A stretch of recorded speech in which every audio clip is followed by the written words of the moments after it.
Buenas, bienvenidos al tercer capítulo del podcast Blockchain sin humo. Estamos aquí de nuevo Carlos, Aitor y yo, Gabriel.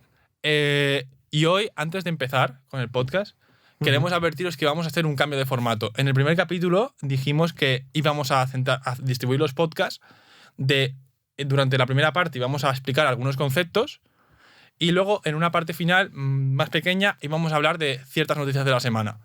O sea, analizándolo, hemos pensado que quizá el formato podcast no es el mejor formato para explicar ciertos conceptos técnicos. Ya veremos si en un futuro decidimos ampliar el alcance del podcast.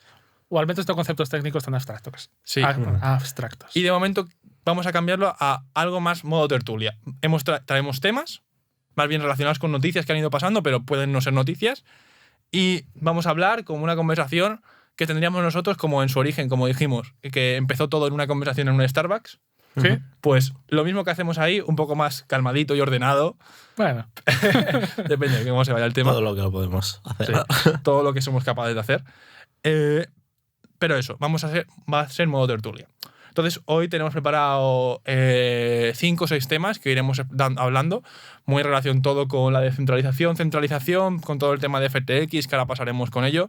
Pero en general, eso es. O sea, simplemente vamos a hacerlo todo ahora modo tertulia, por lo menos ahora. En un tiempo lo mismo volvemos a cambiar. Y quizás antes de empezar deberíamos comentarlo mirando al podcast anterior. Sí. Bueno. Pues justo vamos a empezar ya con lo primero que queremos comentar. Y es que en el podcast anterior, al final del capítulo, comentamos una noticia que estaba ocurriendo precisamente mientras grabábamos, que era el crash de FTX. ¿Sí? El colapso. Nos pilló durante la propia tarde que íbamos a grabar el podcast. Entonces aún había muy poca información sobre eso, estábamos un poco perdidos y dimos una noticia que en realidad no era del todo correcta porque no había información. Dijimos... Bueno, era la situación actual realmente. O sea, Se hablaba de que... Hablábamos de que ya... de que Binance había hecho la oferta de compra de FTX. De que CZ iba a absorber a FTX, pero... Pero finalmente, como todos sabréis, entiendo, si no lo vamos a explicar ahora más en detalle, finalmente FTX ha quebrado y Binance, por supuesto, no compró FTX. Entonces... La verdad es que el tío era un estafador, ¿eh? Bueno, por supuesto. O sea, ahora vamos a entrar más en detalle, pero la que lió en ese momento, mientras grabábamos eso, yo lo sinceramente no estaba muy puesto en saber quién era este hombre, pero yo lo visualizaba como, oh, pobrecito, a lo mejor le está haciendo el lío Binance un poco, que son competencia. Sí, parecía que podía ser Binance el que había propiciado la propia quiebra de FTX, pero bueno, luego, como bien hemos visto, vale. Bueno, vamos a verlo. Sí. Después de estafas y orgías se fue a la mierda. Sí, porque las cosas que han salido, tío. Vale, o sea, yo creo que podemos empezar. Vamos a empezar resumiendo un poco lo que ha ocurrido con FTX para que quede claro. Ya en el pasado, viéndolo, ya teniendo todo más claro, que lo vimos salen más cosas. Sí, pero seguro van a salir más cosas. Con lo que sabemos actualmente. Y lo que sabemos actualmente es que nos remontamos aproximadamente el 2 de noviembre. Y lo que pasó fue que ¿cómo se llama? Perdona. Sam Bankman-Friedman. Sam Bankman-Friedman, el ex CEO, bueno, podemos decir CEO de FTX. Sí. Ahora fugitivo. Ahora fugitivo. ¿Está fugado? Sí. Como el CEO de Luna. Sí, el CEO de Luna sí, pero yo no sé si está fugado realmente, ¿eh? Yo creo que está... No sé si está fugado.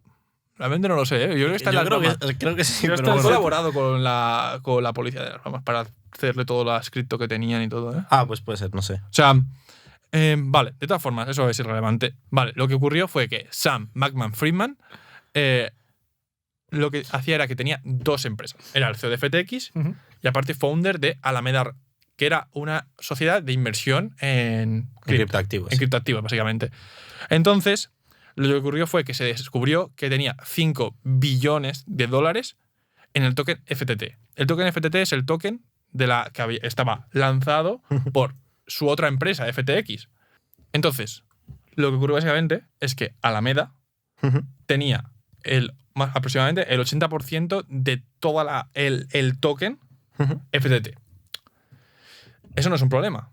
Realmente, el problema surge cuando tú, de forma contable, sobre el papel, dices a tus inversores que al tener el 80% de un token, o sea, de esos tokens, le das el valor de mercado. ¿Por qué esto no se puede hacer? Porque imaginemos que ahora la empresa Alameda decide vender todos sus tokens, liquidarlos. No va a poder venderlos a precio de mercado como está poniendo él, que tiene, porque aumentaría radicalmente la oferta y entonces todo caería. O sea, es oferta y demanda. Es decir, si tienes mucha oferta y la lanzas al mercado, no, el valor real no es el de la poquita oferta que hay en ese momento. Entonces, bueno, eso obviamente es una estafa hacia sus inversores, no podía hacer eso. Y cuando se descubrió esto, la empresa Binance, el exchange centralizado más grande que existe, lo que hizo fue, tenía una posición de unos $500 millones en el token FTT porque había hecho una inversión en su inicio y decidieron regalárselo, bueno, algo así. Lo que hizo fue liquidar su posición. Entonces eso fue un drama en Twitter, en cripto Twitter. Porque FTX no tenía liquidez para… O sea, cuando vendió el token, lo que pasó, o sea, lo pudo liquidar. El tema es que, claro, que salga a la luz una noticia tan importante. O sea, primero salió esa noticia de estafa. Y ante la noticia de estafa, de, oye, FT Alameda está haciendo esto, entonces ya se puso en duda a Sam Bankman. Sí. Entonces, lo que hizo Binance, ellos decían que no querían que ocurriese un Terra Luna 2. Dijeron, nosotros queremos cubrir a nuestros usuarios, vamos a liquidar los $500 millones que tenemos en FTT. Lo que ocurrió fue que salió a la luz que Binance había liquidado su posición. Y claro, el dinero es cobarde. Entonces, cuando salió eso a la luz, lo que ocurrió fue que todo el mundo fue a FTX y dijo, lógico, quiero sacar mi dinero de ahí cuanto antes. ¿Qué pasó? Que es lo que estaba ocurriendo justo cuando estábamos hablando en el anterior podcast. Que es que bloquearon la retirada. ¿Por qué bloquearon la retirada? No había fondos. No había fondos. Claro. ¿Y por qué no había fondos? Porque aparte de toda la estafa que había hecho de manipulación de mercado, estaba usando los criptoactivos que habían depositado los usuarios de FTX para inflar el token. Para inflar el token y jugar con invertir en cosas y tal. Es decir, si no recuerdo mal, lo que hacía además para inflar el token era se pedía prestado a sí mismo como… O sea, eso lo había hecho también, sí. O sea, usaba en Alameda, lo que había usado es, como se da un valor contable de la empresa mucho más alto del real por ese juego numérico que hacía. Se pedía prestado a sí mismo, inflaba el precio del token, entonces pedía prestado a bancos con respaldo de… como digo, mira lo que tengo, cuando de repente no es un valor real. Exacto. Entonces, eso. Y aparte había usado el dinero de los usuarios, o sea, los criptoactivos de los usuarios, para inflar su propio token y hacer una serie de cosas. Entonces, eso es un drama esto porque es el tercer exchange más grande del mundo y ha colapsado. Sí. Muchísima gente ha perdido dinero y está siendo una excusa para que muchos reguladores digan, las cripto, qué peligrosas son, hay que regular. Y esto puede ser el inicio de algo más que sirva de excusa para decir hay que proteger a los usuarios, hay que meter regulación. Y hasta aquí lo malo. Obviamente ha sido un drama para muchísima gente. Por suerte, nosotros no teníamos dinero en FTX. La verdad, espero que vosotros tampoco. Así que podemos seguir haciendo el podcast un tiempo más. Seguimos creyendo las cripto. Aún tenemos ilusión por ello. Vale. Pero, obviamente, estas cosas que cuando ocurren tienen una parte mala, pero también una parte de aprendizaje. Y como tú, Carlos, yo creo que no todo ha sido malo. ¿Qué parte podemos sacar positiva de esto? Sí, obviamente ha habido pues consecuencias malas, pero es verdad que la desconfianza que se ha generado en los usuarios, con motivos realmente, porque al ser los exchanges una especie de bancos poco o nada regulados, pues hay que tener una desconfianza en ellos, porque hay que saber qué están haciendo con tu dinero. Pues, o sea, son gente que tiene tu dinero y hay que ponerlos en duda. O sea, claro. Tu dinero depende de ellos. Entonces esta desconfianza que ha generado la quiebra de FTX ha generado que los exchanges, de forma proactiva, quieran demostrar que realmente tienen una gestión segura de los criptoactivos que tienen depositados sus clientes. Por ejemplo, Binance, a las horas o a los pocos días de salir, demostró a través de pruebas criptográficas, que luego no sé si entramos un poco más en detalle, simplemente demostraron que cada usuario, o sea, que tenían las criptomonedas que cada usuario había depositado o algo parecido. Sí, o sea, lo que hizo es como hacer público sus cold wallets donde almacenaba las cripto de esos usuarios. Entonces dijo, vale, esta es nuestra wallet, tal, y lo demostró. O sea, haciendo ver de que ellos no tenían el dinero que quieren decir. Aunque realmente esto no es suficiente, porque bueno, luego... bueno, pues yo creo que podemos pasar ya. Sí, yo creo que podemos pasar. Sí, o sea, Vitalik, por ejemplo, aquí somos gran admiradores de Vitalik, CEO de Ethereum. CEO de Ethereum y reptiliano, como dijimos en el primer capítulo. Me has leído la mente, ¿eh? Sabía que le ibas a decir. CEO de Ethereum y reptiliano. Pues, como siempre, nosotros seguimos bastante su blog. Y cuando suelen ocurrir cosas importantes en el ecosistema blockchain, siempre suele escribir algo al respecto. Y nos ha parecido súper interesante un artículo que ha publicado esta semana acerca de cómo hacer más seguro los CEX. Muy en relación a lo que hablaba Carlos. A raíz de esto, también los CEX han querido decir a los usuarios, oye, nosotros sí tenemos vuestros criptos, somos seguros que podéis confiar en nosotros. Pero claro, esto hay formas de hacerlo mejores y peores. Y Vitalik ha escrito un artículo donde proponía una forma. Básicamente, la forma que él propone, sin entrar en mucho detalle, es mediante criptografía poder demostrar, poder hacer una prueba de criptografía en la que cada usuario del exchange podría comprobar que tenían su fondo, o sea, su dinero, todo el dinero que tenían, que habían depositado, el exchange tenía liquidez para hacerlo. Bueno, esto a nivel matemático es ultra complejo, así dicho, parece muy fácil. Ha estado 3 horas peleándose esta mañana. He estado mucho tiempo leyendo al respecto y es muy complicado realmente de entender. Vitalik pues lo explica muy bien en su artículo, que podéis entrar a su blog y entenderlo más en detalle. Pero, Proof of Solvency se llama el artículo. Sí, es Having a Safe CEX, Proof of Solvency and Beyond. Yeah. Pues eso. Básicamente demuestra, básicamente propone dos cosas, que es primero demostrar que tiene una cantidad, o sea, el exchange criptográficamente, que es lo que ha hecho Binance. Sí. Binance ha quedado en esa parte, demostrar que, oye, mira, esto son todas mis reservas de cripto, yo puedo demostrar que tengo X. 1000 bitcoins, ¿vale? Pero falta otra pata, que es probar que tienes todo el dinero de todos tus usuarios, porque puede ser que tú le digas a los usuarios que tienes 2000 bitcoins, todos tienen 2000 y tú dices, muestras 1000. O sea, tienes que demostrar de una forma segura.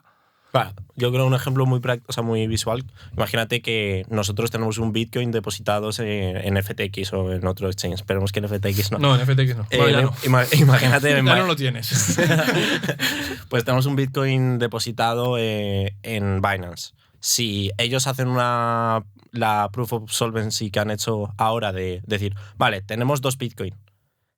Nosotros decimos, bueno, vale, porque a mí me debe un bitcoin, puede ser solvente, pero realmente no nos aseguramos que tenga depositados mis cripto. Claro. Porque no sabemos tú cuánto tienes depositado, ni tú cuánto tienes depositado. Entonces ese desconocimiento pues se tiene que solventar de alguna forma. Sobre todo también tiene que ser de una forma anónima. Claro. Es decir, no vale de nada. O sea, no puedo sacar a la luz cuánto tiene cada usuario con su mail y tal. No, para sacar la wallet, la publicas. No, porque no hay wallet. Si tú estás en Binance no tienes wallet. Ah, es verdad. Claro, o sea, entonces es difícil. Pero bueno, para un CEX sí es difícil. Sin entrar en detalle, propone de una forma algorítmica que todo el mundo pudiese comprobar que tiene X cantidad y de eso se construye como una cosa criptográfica más grande y, en definitiva, que se puede hacer. Entonces, teóricamente. Sí, matemáticamente se puede hacer, es muy complejo, pero se puede hacer. Ahora, yo creo que más que entrar a explicar esta forma de criptográfica, yo diría que lo más importante es que estas cosas hacen aprender al mercado. Y creo que gracias a el crash de FTX, vamos a ver como cada vez los exchanges tratan de... Bueno, a partir de ahora van a intentar garantizar a sus usuarios que tienen lo que dicen tener. De hecho, por ejemplo, me gustó mucho una noticia que es que las ventas de Ledger han aumentado como un 300% desde... Normal. Claro, porque la gente antes era, tengo mis cripto, lo tengo aquí en FTX, qué bien, tal. Pero ya han visto, hostias. Not your keys, not your money. Exactamente, lo que dijimos en el anterior podcast. Igual me tatuó una frase. Esa frase aquí, ¿no? Complementas el tatuaje. Aquí, ¿no? No, eso no. Te tatuas tu public address. Tu public address. No, quiero ser anónimo. Que luego Hacienda. Pero eso es. O sea, por ejemplo, la gente también está diciendo, había mucha gente que usaba Binance y eran pro-criptos, Sí. pues a lo mejor está bien tenerlo en una cold wallet. Ahora se están entendiendo los motivos por los que la gente dice not your keys, not your money, porque es una realidad que estas cosas pueden pasar. Todo Es lo verdad que que cuanto, lo que dice también Vitalik, eso que propone es avanzar un par de pasos en que los techs sean más seguros, pero no lo hacen 100% seguro. La única forma 100% segura es tener tú las cripto en tu wallet. Todo lo que sea un CEX no es 100% seguro. Siempre va a poder, o sea, aquí te pueden demostrar, por ejemplo, te pueden demostrar que lo tienen, Sí. pero lo que hablábamos él. O sea, eso lo pueden demostrar que a tal momento lo tienen, pero no van a estar cada 2 minutos comprobándotelo. Entonces, de repente podría pasar algo y sacártelo. A Un lo mejor- hackeo, Claro, a lo mejor o en la un feo corrupto. a lo mejor la imagen que te pasan de un momento concreto tienen eso y a los 10 minutos ya no está ahí. Exactamente. Entonces, al final es peligroso. Nosotros recomendamos que tengáis la cripto en una cold wallet, que es básicamente tener Un pendrive. como un pendrive que ahí está almacenado tu clave, jamás sale de ahí, y para hacer cualquier transacción, La cual no tiene por qué ser un ledger, ¿eh? bueno, es el ejemplo más común. Ujú. Bueno, nosotros recomendamos siempre como tener una cold wallet, que básicamente es un dispositivo que almacena una clave privada. Entonces, para cualquier transacción que tú quieras hacer con tus cripto, tiene que entrar a tu dispositivo, firmarse dentro y luego la saca. Nunca jamás sale de ahí tu clave. Ujú. Es la forma más segura que hay para operar con criptos. Y de esa forma jamás te las pueden quitar. O sea, es totalmente imposible que te las quiten. Se podrá ir a cero el precio. Pero tú vas a seguir teniendo, mientras que no pierdas el dispositivo. Que depende de la shitcoin en la que metas, pues a lo mejor. Hombre, Ni claro. el pin del dispositivo. Claro, ni pierdas el pin. Aunque si pierdes el pin, Bueno. Sí. hay determinados expertos que saben. Ya, sí. Algo Sabe leído mejor. de. Bueno, es una fricada, pero No, básicamente. dilo, es una tertulia. Sí, sí. Básicamente, a través de los nanocircuitos del dispositivo, o sea, del ledger, pueden llegar. O sea, básicamente. Fundiendo el metal. Sí. Así, básicamente modificando el circuito de forma, o sea, a nivel, pues eso, físico, pueden llegar a desbloquear el ledger. Sí. O sea, es una movida muy rara. Sí, sé que no sé quién había perdido como Varios millones. varios billones, o sea, varios millones, perdón, de Varios dólares y pagó a un grupo de expertos para que lo hiciera como, no sé si era varios millones, como 2 sí. millones para que lo Sí. hicieran y lo consiguió. Y le dio 1 millón al equipo si lo conseguía, algo así Exacto, era. sí. Y sí, porque era la típica persona que hay mucha gente así que en su momento le regalaron Bitcoin, lo compró Bitcoin cuando estaba muy barato y de repente se ha visto que aunque es millonario y pues obviamente el pin que puso hace 7, 8 años pues no tiene ni idea de cuál es. Claro. Pues hay formas, o sea, si alguien está en esa situación puede consultar a ciertos grupos de expertos. Es arriesgado porque si no se hace bien puedes perder la clave Sí. y todo, o sea, es manipular el dispositivo y si fallas Te cargas el ledger. te lo cargas y pierdes todo. Pero hay gente experta que ha sido capaz de hacerlo, no sé si en todos los modelos, imagino que eso también va evolucionando, porque obviamente el objetivo de Ledger es que esto no sea posible. Como todo, si con la cripto viene más protección, más seguridad también en parte, Ujú. pero más responsabilidad. Sí. Claro. Si pierdes tus claves, pues lo sentimos. O sea, Es el mercado. es amigos. el mercado. O sea, aunque ¿Qué tiempos, eh? Cuando antes se regalaban Bitcoin, estaba pensando ahora. tío, se regalaban en foros de informáticos ¿Sí? por resolverse dudas ¿Sí? tipo Stack Overflow, ¿sabes? Sí, sí, sí, O sea, sí, sí. joder, tío. Joder, pero no solo eso, te lo estaban en promociones y pollas, ¿eh? Claro, normal, claro. Sí. Yo me acuerdo en su momento cuando yo tenía un ordenador pocho viejo que para probar probé ponerlo a minar. ¿Pero en qué año? No me acuerdo, yo qué sé. O sea, es probable que podías haber sido millonario. Sí, sí. Estás aquí, sí, con nosotros. Pero eso me pasó antes de la primera subida de Ethereum, que ahí sí que ahí sí que me podía haber hecho de oro. Tú también. Podríamos haber metido la paguita de nuestros padres. No, pero claro, tú eres que eres prácticamente un infante. Yo de aquella trabajaba ya. Ya, tío, pero yo, por ejemplo, me acuerdo cuando tenía 14, 15 años que hablaba con lo típico, ¿no? Los chavales hablando por Skype, que en ese momento no existía ni Discord, con mis amigos. Con tu nombre en escalerita poniendo Gaby. Sí, lo típico, ¿sabes? De los chavales jugando a videojuegos. Y tenía un amigo que ya hablaba de Bitcoin y sería 2014, 2015, y yo no le echaba cuentas porque él, como era el típico chaval, estaba aprendiendo ciberseguridad, Sí. hablaba de hacking y en la Deep Web ya se movía Bitcoin porque Sí, es claro. anónimo. Es uno de los usos que tiene, obviamente, para ese tipo de cosas. Pero hablaba y estaba, ya me acuerdo, de $100, Sí. 150, que ya no era tirado. Yo pero, te hablo de antes bro, incluso, ¿eh? Yo esto te hablo de antes incluso. De dejar el ordenador mirando una hora y sacar 0,001 Bitcoin, por ejemplo. Bueno, Increíble. a ver, bueno, Por- eso ya poquísimo, ¿no? De que ya nada, de que ya eran céntimos, pero a día de hoy 0,001 Bitcoin a lo mejor son 100 euros. Bueno, Sí. Puede ser. Pero sí, o sea, todos, obviamente, esa oportunidad estaba. No la vimos venir. Nosotros éramos muy pequeños. Ya, sí. Yo también recuerdo una cosa muy graciosa que me acuerdo, pues eso, no sé si sería 2013, 2014, de que mi hermano, Juan, un saludo, me empezó a hablar de Bitcoin, en plan, oí un par de veces hablar de Bitcoin y me acuerdo perfectamente la primera vez que me habló de Ethereum, pero que debía haber salido ese mismo año, o sea, que debía estar. 2014, 2015, por ahí, ¿no? Sí, por ahí. Entonces acababa de salir. O sea, Estaría que euros. Estaría euros. O ni Ethereum. eso.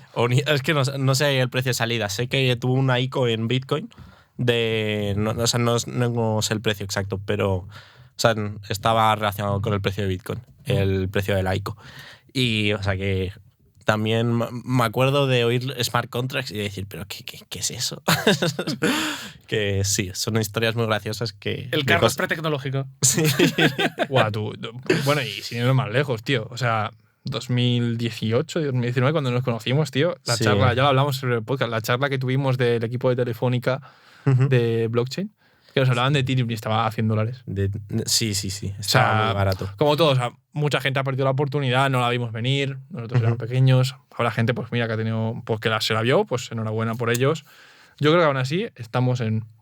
O sea, en unos años diremos, hostia, ¿te acuerdas cuando Ethereum estaba a 1000 o cuando Bitcoin estaba a No. 13.000? Yo es que de Bitcoin sí, yo Bitcoin ya te lo dije muchas veces, yo Bitcoin sí que lo veo como reserva de valor, aunque no estoy muy de acuerdo con ello. O sea, pero o sea, literalmente acabas de cambiar de opinión respecto a tus otros dos podcasts.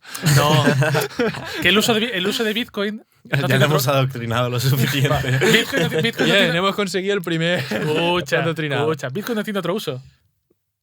Más que estar como reserva de valor. ¿Te parece poco? A ver, para mí no es la magia de todo esto. No es que, que ya lo sé, sí. El patrón Bitcoin, para los que nos estéis escuchando en formato podcast sin vídeo, estoy sujetando uno de los mejores libros que hay para meterse en blockchain, que es El patrón Bitcoin. Gabriel se lo pone debajo de la almohada todas las noches. Sí, yo duermo con él, lo abrazo. Y lo mismo. Pero eso, que la magia de todo esto no está en que sea un patrón monetario o una divisa. Bueno, es una de las aplicaciones de blockchain. Es una más.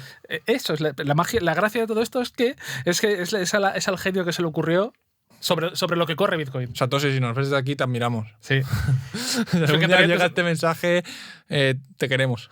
Mucho. Bueno, sí, al final también se habla de Satoshi. O sea, al final, como todo desarrollo tecnológico, invento, lo que queramos decir. O sea, Satoshi supo cómo unir todas las piezas, quien sea Satoshi, persona, grupo, lo que sea.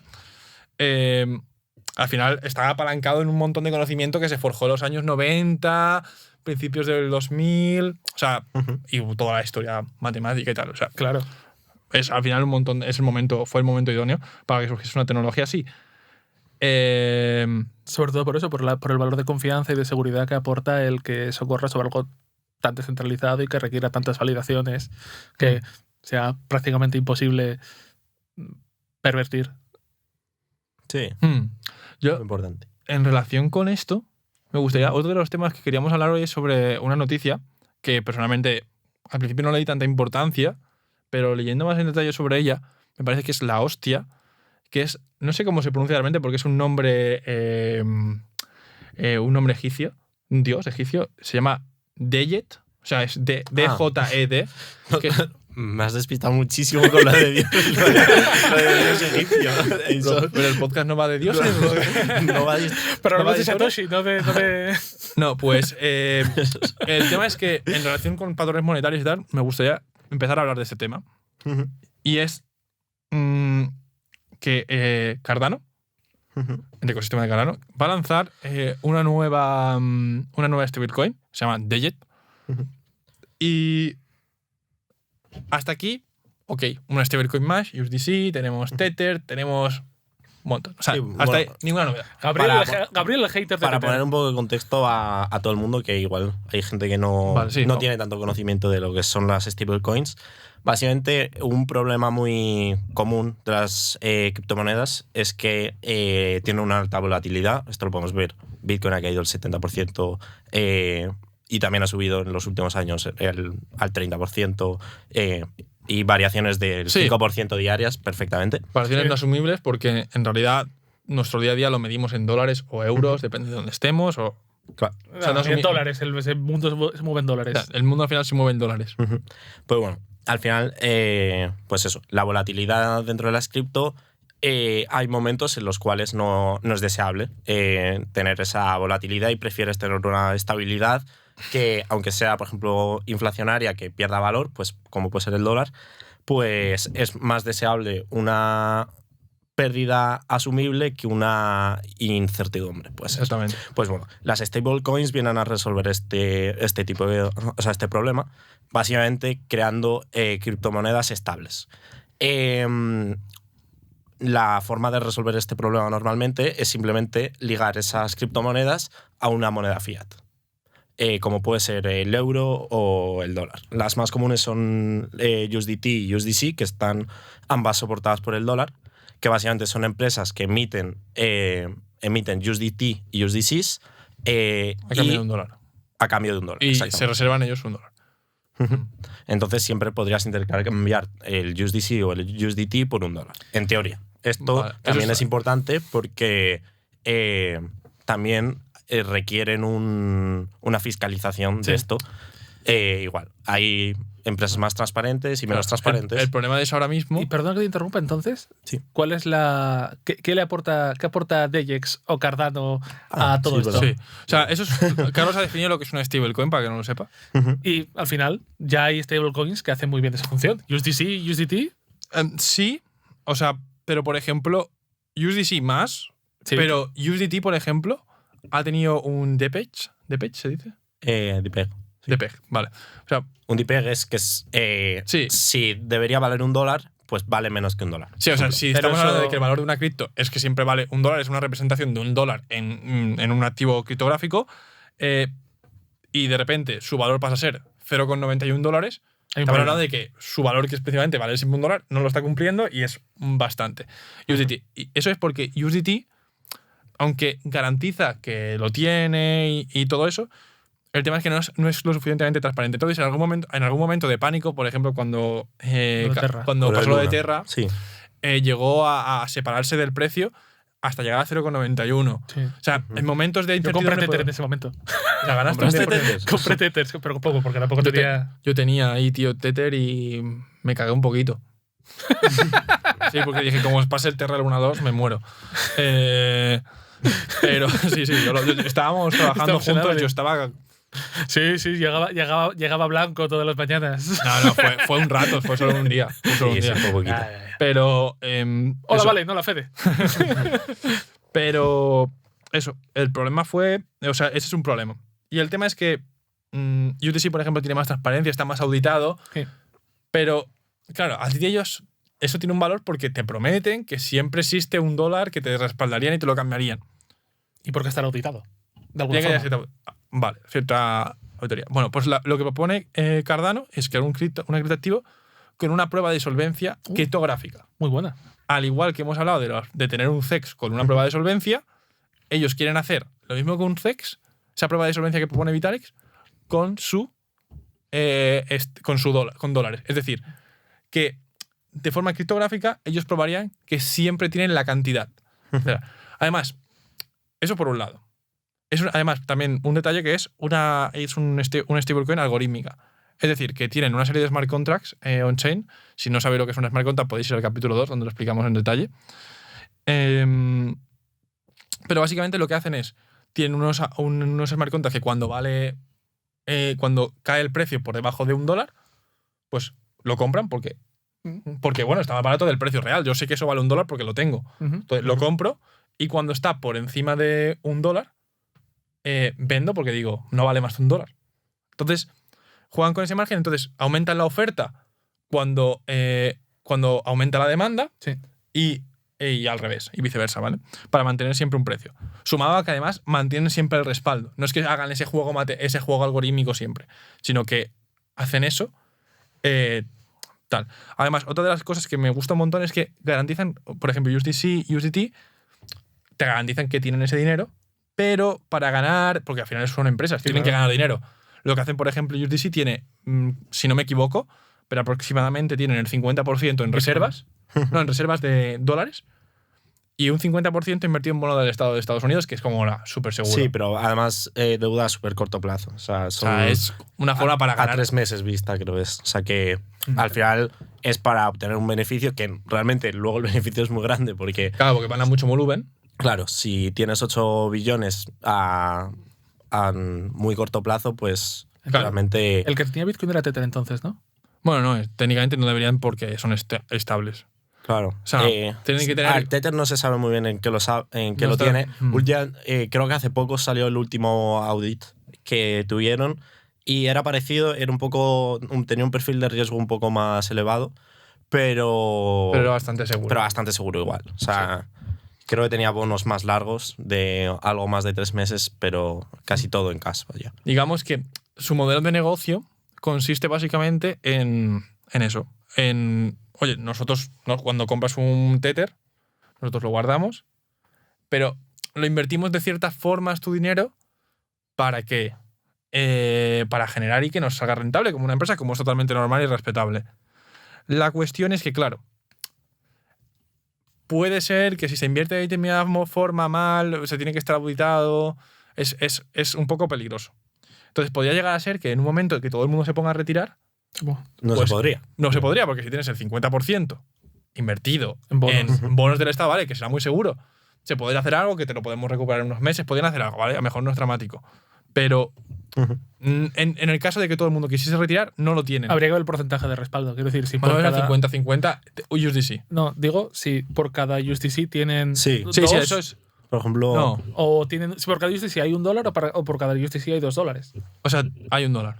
en el caso de Tether, en el último audit era un poco superior las reservas que… Porque van generando beneficio, Claro, ¿no? claro, sobre todo también piensa que el bono, o sea, tú cuando compras un bono Te da una rentabilidad. te da una rentabilidad, pero además la variación o sea, el precio de ese bono puede ir a la alza o a la baja también. O sea que realmente lo que imputa en el valor contable es el valor del bono. el valor del bono. Vale. A cuánto se vende el bono en el mercado. Claro. Pero la ventaja de esto es que me encantó me encanta el modelo que han propuesto. O sea, se va a lanzar en enero de 2023. Es básicamente ellos van a criptográficamente garantizar que tienen el 100% de los dólares. O sea, no van a ganar dinero con la reserva, sino que van a crear un token paralelo que se llama Shane, que lo que hace es… ¿Con la marca de ropa? Sí, eso estaba pensando. Como la marca de ropa, exactamente.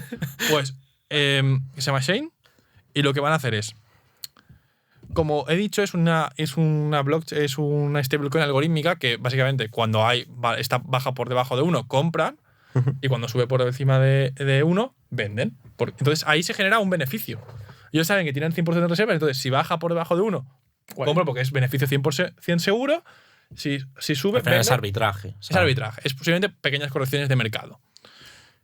Entonces, ese dinero, esas compras y ventas, lo van a hacer con el dinero de la gente que compre Shane. Es decir, tú puedes ir, comprar Shane, ¿vale? Y con ese dinero que tú has depositado, ellos se van a encargar de hacer el arbitraje. Cogen Pillar un par de camisetas en Shane. Exactamente. Exactamente. Puedes comparaciones de… Es que Carlos me mira con ojos lujuriosos esperando que diga algo. Le he visto la sonrisa picarona.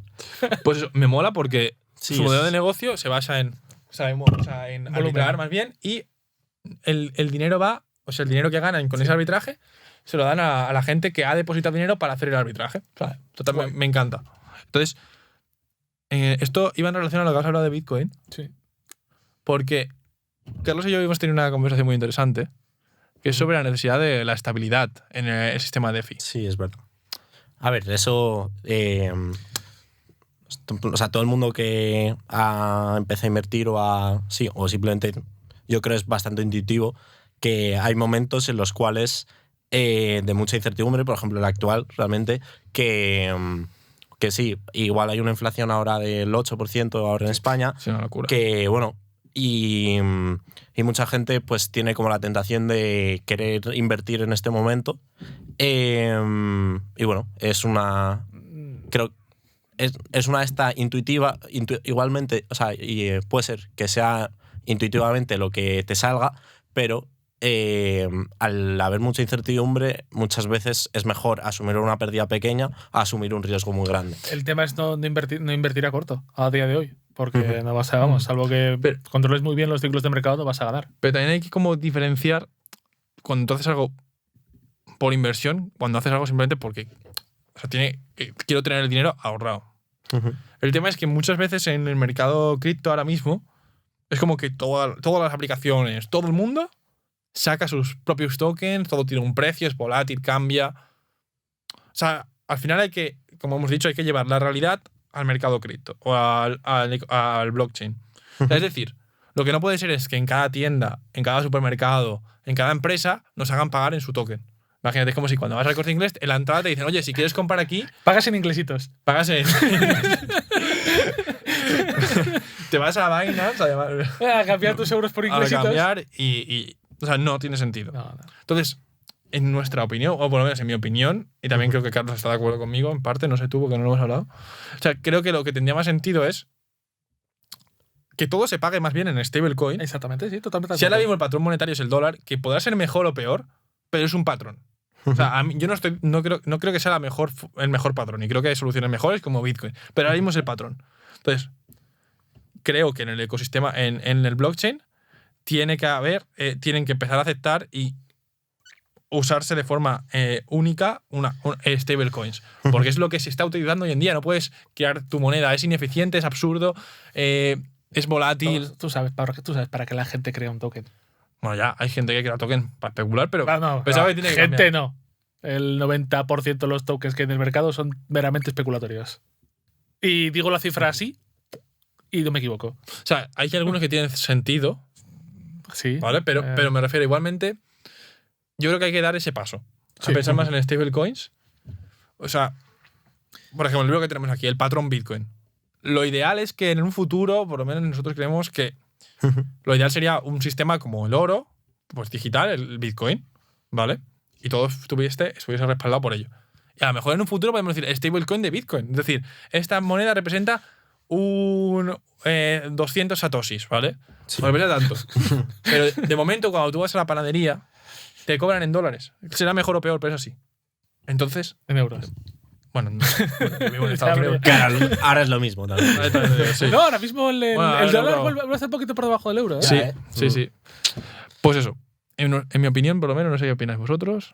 Sí, yo lo veo muy parecido al final. O sea, la estabilidad es clave, y más en el terreno económico, que al final, lo que decías tú antes un poco, que da mucho miedo, vértigo, el no tener, o sea, el tener esa incertidumbre o ese desconocimiento de lo que va a pasar. Pues la estabilidad, aunque no sea la mejor estabilidad que se puede llegar a conseguir, es mejor que asumir esa incertidumbre. Claro. Yo estoy de acuerdo. Yo, para mí, creo que en todo el ecosistema DeFi habría que empezar a utilizar más las stablecoins que monedas. Además, es que personalmente, esto es una opinión personal, no tiene sentido pagar en Bitcoin porque estás perdiendo dinero a largo. Bueno, ahora mismo. Sí, es decir, hablamos de la imagen de la foto de hoy. Sí, ahora mismo. Probablemente, si pagas hoy si te compras un coche con un Bitcoin. Bueno, ya, pero puedes hacer ese paso. O sea, a ver, bueno. Sí. Yo creo que lo que intento decir es, igual que el tío que pagó 10.000 Bitcoin por las 3 pizzas. Claro, pero eso o sea, eso no lo veo tanto así, porque. O sea, me refiero, entretenerlo. Aquí podemos decir que quizá nosotros creemos, no es una recomendación de inversión, que Bitcoin en un futuro puede valer más. Si tienes intención de meter el dinero en cripto, si lo quieres meter como inversión, que yo no lo haría, yo lo metería en Bitcoin. Vale, bueno, CNMV, por favor. No nos investiguen, por favor. Que nos van a acabar el podcast. La CNMV nos están haciendo recomendaciones de inversión a los chavales. No, cada uno que haga lo que quiera con su dinero. Aquí, No es una recomendación de inversión, pero yo recomiendo invertir en Bitcoin. Yo no he dicho nada. Voy a matizar mis palabras. Si yo, con mi dinero, tuviese intención de invertir en criptomonedas, lo haría en Bitcoin. Porque es de la única que tengo relativa certeza de que a largo plazo va a valer más. Sí, puede ser. Pues La cuestión es que yo también creo que hay que hacer como una diferenciación. En plan, blockchain es una tecnología que se inició con Bitcoin. Pero blockchain no es Bitcoin. No. O sea, blockchain tiene un montón de aplicaciones más aparte de Bitcoin. O sea, podría triunfar la blockchain sin que triunfe Bitcoin. Que eso es lo que yo creo que va a pasar. Bueno, podemos discutirlo, pero a base de puñetazo. después de grabar el podcast podemos discutirlo en la calle a puños. Pero, Me parece bien. Pero el tema es que mientras que Bitcoin triunfa, si es que triunfa, podemos seguir desarrollando otras tecnologías, Claro. y con el patrón monetario que haya. Y en ese momento es el dólar. Entonces yo creo que podemos seguir trabajando, desarrollando casos de uso, como hemos hablado, de arte, de sistemas, de por sistemas, ejemplo, de gestión de propiedad, de propiedad, un montón de cosas que tienen sentido sin necesidad de usar Bitcoin, utilizando como patrón monetario lo que es ahora, que es el dólar. Y en un futuro, ojalá, en mi opinión, yo quiero que suceda, porque creo que es lo mejor para la sociedad, Bitcoin triunfe y ya se convierta en el patrón. En ese momento, pues, cambiaremos las aplicaciones que se están utilizando porque tienen sentido ya de por sí al patrón monetario del momento. Claro, y es que ni siquiera tiene por qué cambiar. O sea, podrían ser las mismas stablecoins las que migraran de del patrón dólar al patrón Bitcoin. Exactamente. Podría ser, perfectamente. Y realmente simplemente es eso. Al final, la clave es eso de stablecoin, que, por ejemplo, si nos estuviéramos refiriendo a fiat, serían fiat coins o algo así, pero es stablecoin, porque el objetivo es la estabilidad, no que estén pegadas al dólar.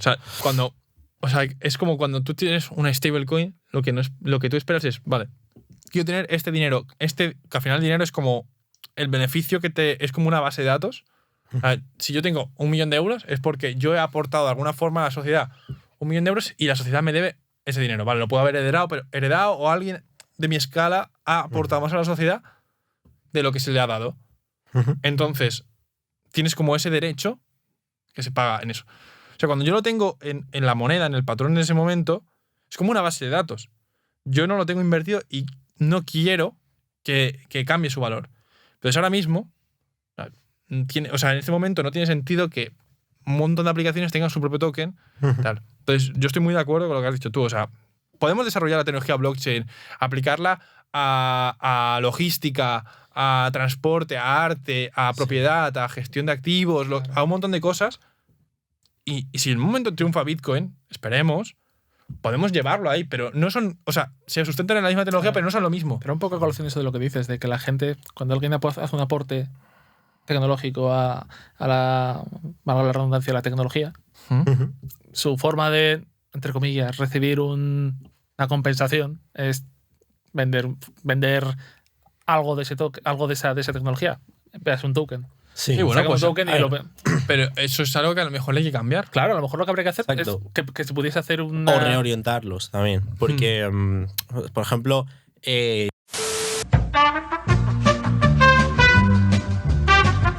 Shane, de hecho. Es como tener una acción. Realmente es una acción. Tú depositas un dinero y con ese dinero se va a ir haciendo arbitraje sobre Digit. Y los beneficios se reparten entre los propietarios de ese token.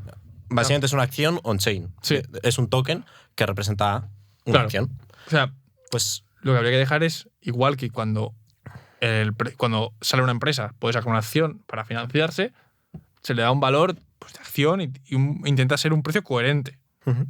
Se estudia a su valor fundamental, que puede aportar, se estudia, no es sale un token, me hace gracia, to the moon, y a lo mejor es una empresa que no aporta absolutamente nada y se forran los founders, que dan el token para forrarse ellos y que luego la idea le den… Aka Shiba. Shiba, Doge, etcétera. Que a Gaby no le gustan. Yo No, a mí sí. O sea, a mí no me gustan porque no aportan nada. Bueno, pero el meme es la gracia. Vale, pero que… O sea, la cuestión es que… que eso, o sea, hay que pensar en la tecnología blockchain como cualquier otro sector del mundo, de la tecnología. O sea, no es diferente. O sea, si se monta una empresa es una máquina que tiene unos inputs, es decir, materiales, gente trabajando, y los convierte en algo que tiene más valor que su origen. Y así se genera riqueza. Y eso es recompensado en el mercado, pues generando dinero y valor para los dueños. Exacto, sí. O sea, entonces, cuando se crea una empresa de blockchain, su mecanismo de ganar dinero tiene que ser pensado en, vale, yo hago este proceso, mejoro algo y hay gente que está dispuesta a pagar por esto y gano dinero con eso, no con la emisión del token, me forro y ya no continúo con el proyecto porque ya me he forrado. O sea, eso es lo que hay que pensar y eso es más algo que yo creo que irá madurando el mercado y aprenderá. Exacto. A día de hoy no tanto, pero hace un par de años o 3 sacabas un token y da igual lo que hicieras. Bueno, y yo creo que volverá a pasar. Cuando haya un bull market. Volverá a pasar, seguramente. Pero bueno, y un poco al hilo de esto, yo creo que podemos conectar con mi noticia. Sí. Hoy mismo Ardana y Orbis, que son dos protocolos basados en Cardano. O sea, totalmente relacionado además, sí, pues o sea, es justo. Es justo lo que estamos hablando un poquito. Son dos protocolos DeFi dentro de Cardano. Básicamente Ardana se dedica tenía la intención de sacar una stablecoin en Cardano, nada relacionado con Digit. Y luego, Orbis era otra empresa relacionada. Ambas están dirigidas por el mismo CEO. Pues hoy las dos han anunciado que van a cesar su actividad por falta de financiación. Y bueno, justo después de este anuncio, lo que ha pasado es que el precio del token ha caído en torno a un 85% de su valor. Y bueno, los datos on-chain parece que apuntan a que ha sido un rug pull. Un rug pull básicamente es cuando un founder de un proyecto de blockchain vende sus tokens todos de golpe. Esto, pues imaginaos si los 3 de los 5 co-founders tienen el 90% de los tokens y los venden, pues es lo que habría pasado con Alameda. Es que con Sam Bankman. Sí, sí. está todo relacionado aquí. Todo lo mismo. Es como si… Y bueno, pues eso. Luego lo que ha pasado es que ha caído muchísimo el precio y bueno, pues eso. Ya están acusando a los dos protocolos de estafa y seguramente el más damnificado de todo esto será el CEO de ambos protocolos, que pues obviamente su reputación ha quedado un poco… En la puta mierda. En la mierda, sí.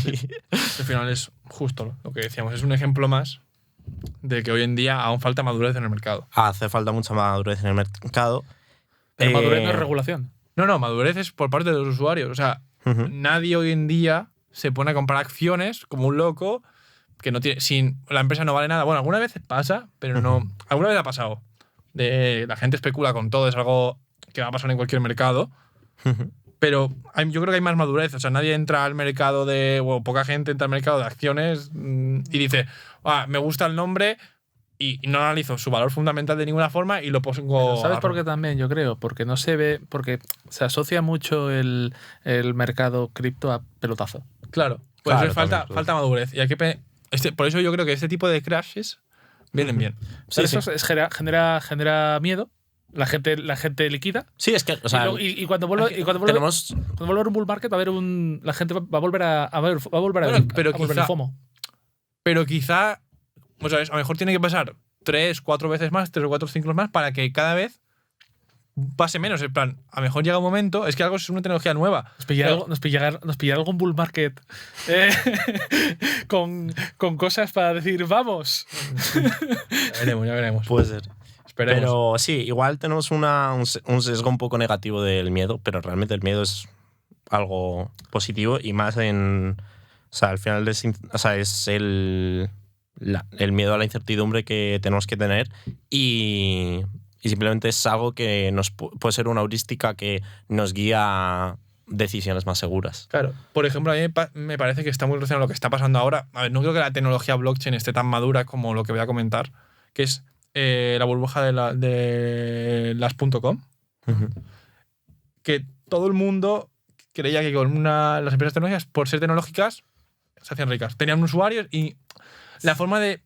O sea, al final la gente tiene que aprender, los inversores tienen que aprender. Todo el mundo hacía una startup y todo el mundo Una levantaba startup rondas. decía, tengo tantos usuarios, tenían como una forma Eso. de medir los usuarios, decían, tantos usuarios por 5 tiene tanto valor. Pero ni eso, ¿eh? La peña te sacaba un PowerPoint y te levantaba $3 millones. Sí, Ah, porque, pero exactamente igual que ahora mismo en el terreno de cripto. pero por ejemplo, yo recuerdo como que decían que la forma de medir el valor de una startup, pues tenían ciertas heurísticas para medirlo. Por ejemplo, cantidad de usuarios y lo equiparaban. Vale, pues a tantos usuarios se paga por... Depende de la startup, ¿eh? Ya, Sí, pero bueno, ¿sabes? es un ejemplo. O sea, es un ejemplo. O sea, se daba tanto. Depende del tipo, digo. Depende de si es una empresa de base tecnológica, sí que se hace un por 10 de la facturación. Bueno, ese tipo de métricas que utilizan en el mundo startup, en ese momento, pues eran erróneas. Sí, claro. Entonces, cuando se estaban dando unas valoraciones que no eran, en el mercado se hizo una burbuja, como suele pasar, y reventó. Y a la siguiente, pues ya la gente iba, hostia, que no pase como las .com, tener usuarios por sí no tiene valor si no lo sabes convertir, etcétera, etcétera, etcétera. Y ahora vemos que el mercado, pues las tecnológicas están mucho más maduras.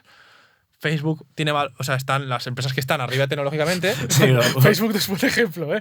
No, pero bueno, Facebook al final es una empresa Sí. que está arriba y todo el mundo la usamos, sus productos. O sea, No. me refiero, Bueno. no es humo. O sea, están ahí empresas que de verdad están aportando y que de verdad facturan miles de millones porque son empresas que aportan un valor. Facebook cada vez menos, ¿eh? Bueno, Facebook cada vez vale menos.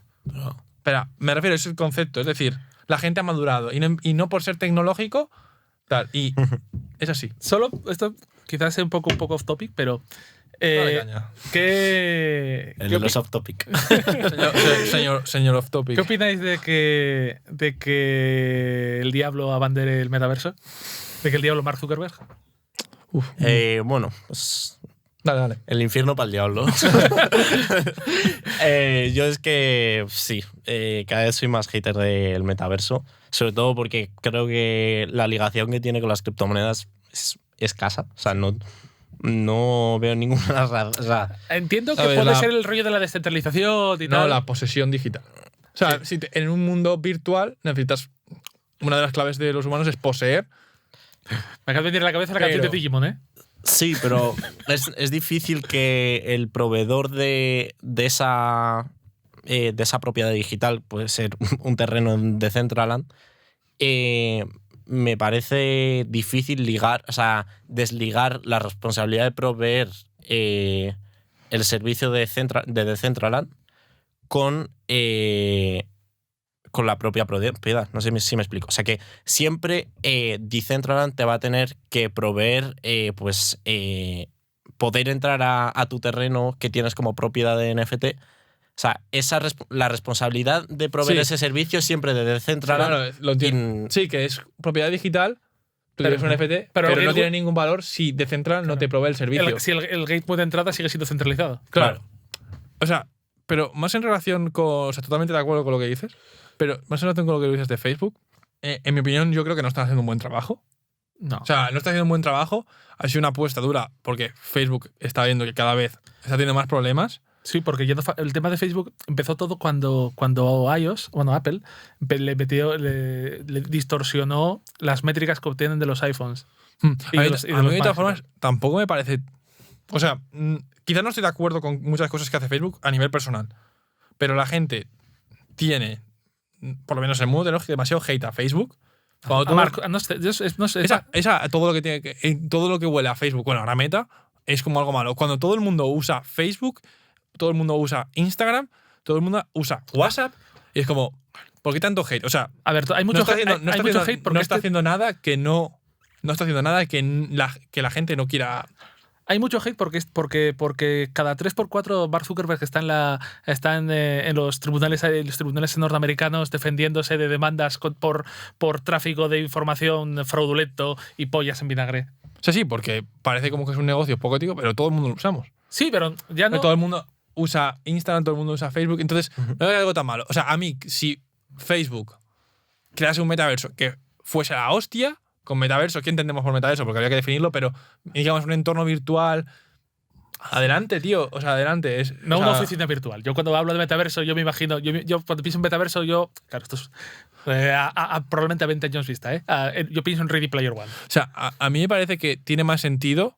O sea, entornos virtuales tipo oficinas, tipo videojuegos con realidad virtual. O sea, más que un metaverso único donde todo el mundo. Hay propiedades, hay terrenos. O sea, a mí me parece que tiene mucho más sentido por ejemplo, Facebook, esto bueno, no sé si lo habéis probado. Con las Oculus tú puedes entrar a una oficina virtual y te puedes conectar. A mí eso me parece que en los próximos años vamos a ver cosas así. A mí eso no más que un metaverso. Como tal. Yo creo que más bien lo que se entiende con metaverso es la fusión de la realidad virtual con los videojuegos, con las cripto. Sí, un MMO en el que te metas dentro y vas en él. Es lo que. Sí, es lo pero que vamos, se asocia. ese tipo de cosas ya existen. O sea, realmente me parece mucho más metaverso un GTA o un World of Warcraft porque te pongan unas gafas virtuales ya es más metaverso, o un Decentraland porque haya cripto. Pues no. En mi opinión, no. No sé la definición técnica de metaverso, ¿eh? También te lo digo. A lo mejor también la definición. No sé si está definida exactamente, pero. Puede ser que a lo mejor dentro de esa definición entre la descentralización, la propiedad digital. Sí, o sea, creo que tiene que ver con la propiedad, la realidad virtual, todo esto. Pero en mi opinión, o sea, que lo que has preguntado de que Facebook esté liderando esto. Adelante, o sea, si consiguen que la gente quiera usar sus productos y son los mejores productos, pues adelante. Leí hace poco un artículo de que desde que Facebook y Mark Zuckerberg aceptaron o tomaron este testigo de rebranding, ha palmado el valor de Facebook como el 40%. ¿eh? Que se han dejado miles de millones en contratar ingenieros para montar el metaverso. Y echarlos. Y bueno, sí, la verdad que han tenido que echar, pero que no están consiguiendo los avances esperados para la cantidad de dinero que están invirtiendo. Y yo creo que a lo mejor se debe a que, no lo sé, que las empresas tan grandes al final llevan como un lastre ya, mucha burocracia, muchos problemas y al final Sí. no es lo mismo que darle ese dinero a una empresa sana de inicio que puede tomar muchas más decisiones, más flexible y tal. Sí, a ver, también no sé si habéis visto, pero leí, o sea, Mark Zuckerberg hace poco tuvo que despedir, no sé si a 10.000. Sí. A 12.000 ingenieros. Todas las empresas tecnológicas están despidiendo ahora. A 12.000 ingenieros. Y bueno, para ello les escribió una carta simplemente con por qué se había tenido que tomar esa decisión. Y bueno, uno de los factores que apuntaba era, aparte del contexto macroeconómico, que bueno, casi más bien era una consecuencia de que la bajada en el consumo había hecho que se ingresara mucho menos. Entonces la capacidad de Facebook de financiar el desarrollo del metaverso pues era mucho menor. Entonces esta había sido una de los drivers más grandes para su decisión. Pero los despidos que les ofreció tampoco los echó a la puta calle, ¿eh? Que pues, prácticamente los cubrió en oro. O sea, sí, en realidad el metaverso ya hablaremos. Este tema hoy ha sido más el podcast, que ya casi que tenemos que terminar. El podcast ha ido más en relación a la centralización, descentralización, stablecoins, CEX, por todo lo que ha pasado con FTT, casi como muy trendy esta semana. Pero ya hablaremos, o sea, creo que en un capítulo ya hablaremos más de metaverso porque hay mucho que hablar. Un capítulo metaversico estaría bien, ¿eh? Bueno, y hasta aquí la tertulia de hoy, el podcast, tertulia. Hoy espero que, bueno, hemos cambiado el formato. Sí, a mí personalmente me ha gustado más. Sí. Más ágil. Más ágil, también un poco menos ordenado, pero iremos mejorando. Iremos mejorando. Yo creo que al final, o sea, para los oyentes, o sea, por favor, si queréis darnos feedback, estamos totalmente abiertos Feedback. Estamos totalmente abiertos a ello. Porque, bueno, o sea, queremos mejorar y al final estamos empezando. Y creemos al final, no sé si estaréis de acuerdo, podéis dejarlo en los comentarios, que un podcast no es la mejor forma para explicar ciertos conceptos muy técnicos. Entonces creemos que es mejor, oye, estás en el coche conduciendo al trabajo, o estás en el gimnasio, o estás yendo en el metro. Oye, pues una serie de noticias un poco más informal, que te vayan empezando a sonar los conceptos. En el futuro le daremos vueltas a la forma de presentar determinadas cosas. Sí, iremos mejorando. En este hemos decidido hacer estos cambios y vamos a hacer otros cambios también en otro tipo de cosas, poco a poco. Pero si tenéis cualquier feedback, cualquier opinión, estaremos muy agradecidos con que nos la aportéis, porque creo que aporta muchísimo valor y os lo agradeceremos mucho. A través del canal de YouTube, de redes sociales. En cualquier sitio nos lo podéis hacer ahí. O por LinkedIn. Sí, por LinkedIn, o si nos cogéis personalmente, por WhatsApp, por donde sea. De todas formas, vamos a terminar ya. Sí. ¿Algo más que añadir?